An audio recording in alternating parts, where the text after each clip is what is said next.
Les personnes bienveillantes gagnent entre 5 et 7 000 $ de moins par an. Oui, c'est vrai. Une étude de la Columbia Business School, qui a suivi des professionnels pendant 20 ans, a découvert quelque chose de choquant. Les hommes considérés comme agréables gagnent 18% de moins que leurs collègues moins bienveillants. Mais voici où cela devient intéressant. Et si je vous disais que les leaders les plus performants transforment la bienveillance en une arme stratégique? La différence entre être dominé et dominé ne réside pas dans la cruauté. Elle réside dans le contrôle. Et celui qui a révélé cela il y a des siècles n'est autre que Nicolas Machiavel. Si Machiavel était vivant aujourd'hui, il ne serait pas en train d'écrire des livres sur la politique. Il construirait des empires en silence, transformant des personnes apparemment inoffensives en architectes stratégiques qui façonnent le monde qui les entoure. Dans cette vidéo, je vais révéler les 7 stratégies psychologiques qui transforment les personnes bienveillantes en leaders que tout le monde respecte et suit naturellement. Vous découvrirez le changement secret qui transforme la convivialité en domination stratégique, non pas par la manipulation cruelle, mais par un contrôle intelligent, une influence invisible et une autorité magnétique. Mais voici où cela devient intéressant. Une étude de 2025 de l'Université de l'Alabama a révélé que les caméléons stratégiques, ceux qui s'adaptent fluidement plutôt que de suivre des règles rigides, obtiennent 12,11% de meilleurs résultats lors de négociations. Ils ne suivent pas de manuel. Ils créent les règles au fur et à mesure du jeu. Cela nous amène au premier principe stratégique qui sépare les dominés des dominants. Comprendre qu'il n'existe que 2 chemins vers le pouvoir, et la plupart des gens choisissent le mauvais chemin. Dominance contre prestige. Stanford a découvert qu'il existe 2 stratégies fondamentales de leadership. La première est la dominance, la force, l'agression, le contrôle par la peur. Pensez aux dirigeants qui crient lors des réunions ou aux politiciens qui utilisent l'intimidation pour obtenir des votes. La seconde est le prestige, l'influence par l'expertise, le respect acquis, l'autorité fondée sur la valeur démontrée. Imaginez des leaders comme Warren Buffett, qui n'a jamais besoin de crier parce que tout le monde recherche sa sagesse, ou Oprah Winfrey, qui mène par son authenticité et ses compétences démontrées. Voici ce qui a changé. Le monde moderne rejette le leadership basé sur la domination. Les chefs qui crient, les leaders qui intimident, les personnes qui utilisent leur position pour forcer l'obéissance, ceux-là sont éliminés du jeu. Pourquoi ? Parce que nous assistons à une révolution silencieuse où la véritable autorité vient du fait d'être indispensable et non d'être craint. Les stratèges modernes les plus dangereux comprennent cela. Ils construisent leur autorité par leurs compétences. Ils deviennent la personne vers laquelle tout le monde se tourne lorsqu'il a besoin de réponses. Ils créent de la dépendance par la valeur et non par des menaces. Et quand vous contrôlez ce dont les gens ont besoin, vous contrôlez les gens. Maintenant que nous comprenons les 2 chemins vers le pouvoir, explorons le fondement psychologique qui permet aux véritables stratèges de voir ce que d'autres ne voient pas. Les stratèges dominants voient chaque situation comme des mouvements d'échec, tandis que les personnes réactives émotionnellement répondent à ce qui vient de se passer. Les esprits stratégiques sont déjà 5 coups en avance. Ils possèdent ce que la recherche appelle l'avantage du détachement émotionnel, une capacité supérieure à prévoir et à planifier stratégiquement parce qu'ils ne sont pas attachés aux réactions émotionnelles immédiates. Pensez-y ainsi. Lorsque vous êtes émotionnellement investi dans une situation, vous ne voyez que le mouvement actuel. Quand vous êtes émotionnellement détaché, vous voyez l'ensemble du plateau. Vous anticipez comment l'autre personne va réagir. Vous préparez 3 réponses différentes. Vous transformez chaque interaction en une opportunité stratégique. Imaginez un PDG négociant une fusion d'entreprise. Pendant que l'équipe adverse réagit émotionnellement à chaque proposition, il reste calme, observant les schémas. Quand ils deviennent défensifs sur l'évaluation, il sait qu'ils sont incertains sur la valeur réelle de l'entreprise. Quand ils accélèrent le calendrier, il identifie une pression financière urgente. Il utilise ces informations émotionnelles pour structurer une proposition qui semble avantageuse pour les deux parties, mais qui le favorise secrètement. Les leaders machiavéliques maintiennent le contrôle pendant le chaos parce qu'ils ne réagissent pas émotionnellement. Ils calculent, ils mesurent. Ils positionnent les pièces sur le plateau pendant que les autres se laissent emporter par l'émotion du moment. Mais ici, c'est là que le détachement émotionnel devient un super pouvoir. Il vous permet d'utiliser les émotions des autres comme une information stratégique. Quand quelqu'un est en colère, vous savez qu'il prendra des décisions impulsives. Quand quelqu'un est anxieux, vous savez qu'il cherchera de la validation. Quand quelqu'un est trop confiant, vous savez qu'il négligera des détails importants. Mais le détachement émotionnel n'est que le premier niveau du jeu stratégique. Ce qui distingue vraiment des maîtres comme Machiavel des amateurs, c'est comment ils transforment cette clarté mentale en quelque chose de bien plus puissant. Une influence invisible qui façonne les décisions sans que les gens s'en aperçoivent. La compétence politique transforme la pensée stratégique en super pouvoir d'influence. Je ne parle pas de politique partisane. Je parle de la science de lire les gens, de comprendre les motivations et de naviguer dans des dynamiques relationnelles complexes, de sorte que tout le monde ait l'impression d'avoir gagné. Des recherches montrent que les PDG machiavéliques génèrent 101 299 000 $ d'économies opérationnelles. Comment ?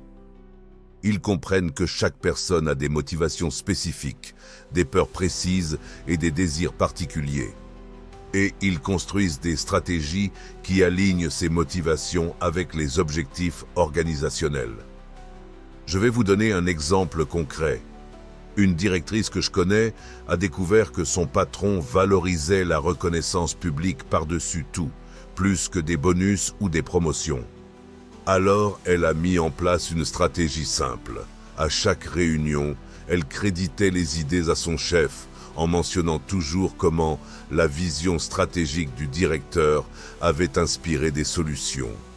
En 6 mois, elle avait un accès privilégié à des informations confidentielles, participait à des décisions stratégiques et avait une influence directe sur les projets départementaux. Elle a transformé l'ego en alliance stratégique. L'insight le plus important ici est comment cela se connecte à la pensée à long terme. La compétence politique ne consiste pas à manipuler une conversation. Il s'agit de construire des échiquiers où vous contrôlez le jeu 5 coups à l'avance. Vous cultivez des relations avant d'en avoir besoin. Vous vous positionnez comme une ressource précieuse avant que les opportunités n'émergent. Vous plantez des graines d'influence qui grandiront en arbres de pouvoir au fil du temps. Les stratèges dominants ignorent les égos au profit de l'efficacité. Ils font ce qui fonctionne, pas ce qui semble impressionnant, mais c'est ici que cela devient véritablement puissant, la dimension éthique qui sépare les stratèges dangereux des sociopathes destructeurs. Les leaders stratégiques les plus dangereux utilisent une pensée machiavélique pour des résultats éthiques. Ils comprennent que le pouvoir sans but moral est un pouvoir qui s'autodétruit. Ils savent que l'influence durable nécessite que les gens aient confiance en vous plutôt que de vous craindre. Le leadership stratégique moderne équilibre efficacité et éthique. Ces leaders se posent la question cruciale: comment puis-je obtenir ce que je veux d'une manière qui bénéficie à toutes les personnes impliquées? Ils transforment des situations à somme nulle en scénarios où tout le monde y gagne. Et voici le secret. Lorsque vous avez l'autorité morale, vous devenez irrésistible. Considérez un leader comme Paul Polman, ancien PDG d'Unilever. Il a utilisé une pensée stratégique machiavélique pour transformer la durabilité en avantage concurrentiel. Il a identifié que les investisseurs, les consommateurs et les employés valorisaient un but social. Il a donc positionné Unilever comme leader en durabilité, non par altruisme, mais parce qu'il a vu une opportunité stratégique. Résultat, une croissance des revenus, une fidélité à la marque accrue et des talents d'élite attirés par l'entreprise. Stratégique, efficace et éthique. Vous vous souvenez quand j'ai mentionné le mouvement stratégique décisif ? Le voici, faire en sorte que les gens se sentent en sécurité tout en guidant leurs réflexions. La neuroscience de 2025 a découvert que la sécurité psychologique active le cortex préfrontal, la partie du cerveau responsable de la pensée stratégique, de la créativité et de la prise de décision complexe. Lorsque les gens se sentent en sécurité avec vous, ils réfléchissent mieux. Lorsqu'ils pensent mieux, ils prennent de meilleures décisions. Lorsqu'ils prennent de meilleures décisions, vous obtenez de meilleurs résultats. Voici le paradoxe machiavélique ultime. Le contrôle le plus puissant vient de la libération du potentiel des gens et non de sa répression. Vous devenez indispensable en étant la personne qui fait ressortir le meilleur des autres. Vous construisez la loyauté en étant quelqu'un que les gens souhaitent suivre et non quelqu'un qu'ils sont contraints de suivre. Alors, comment mettez-vous en œuvre cette transformation dans votre vie ? D'abord, cessez d'être réactif. Commencez chaque interaction en vous demandant « Quel est le résultat stratégique que je veux ici ?» Pas seulement dans cette conversation, mais dans les 5 prochaines actions. Un PDG que je connais applique cela avant chaque réunion. Il visualise 3 résultats possibles et prépare des stratégies pour chacun d'eux. Maîtrisez le détachement émotionnel en pratiquant à voir les situations comme un observateur externe et non comme un participant émotionnel. Deuxièmement, construisez votre autorité par la valeur. Devenez indispensable en développant une expertise dont les autres ont besoin. Par exemple, une responsable que j'ai étudiée a passé 6 mois à devenir spécialiste en analyse de données. Elle a commencé petit en offrant des enseignements simples sur les métriques départementales. Progressivement, elle a élargi son champ d'analyse pour inclure les tendances du marché et les prévisions de comportement des consommateurs. Aujourd'hui, aucune décision importante de l'entreprise n'est prise sans consulter d'abord ses rapports. Elle est devenue l'oracle stratégique de l'organisation. Entretenez des relations avant d'en avoir besoin. Positionnez-vous comme une ressource et non comme une concurrence. Troisièmement, exercez votre habileté politique en lisant les motivations des gens. Demandez-vous que veut vraiment cette personne. Comment puis-je aligner mes objectifs avec leurs désirs ? Un directeur que je suis a découvert que son patron valorisait la reconnaissance publique par-dessus tout. Maintenant, il crédite toujours les idées en réunion et accède ainsi à des opportunités privilégiées. Transformez chaque interaction en une opportunité de construire une influence à long terme. Quatrièmement, développez un cadre psychologique en étant constamment fiable. Tenez vos promesses. Communiquez clairement. Montrez que vous êtes investi dans le succès des autres et pas seulement dans le vôtre. Cinquièmement, équilibrez stratégie et éthique. Demandez-vous toujours « Comment puis-je obtenir ce que je veux de manière à profiter à tous ?» Construisez un pouvoir durable grâce à l'intégrité et non par la peur. Sixièmement, pensez de manière systémique. Chaque action que vous entreprenez doit renforcer votre position stratégique globale. Cessez d'optimiser pour des victoires à court terme qui nuisent à vos objectifs à long terme. Septièmement, pratiquez la patience stratégique. Les mouvements les plus puissants prennent du temps à se développer.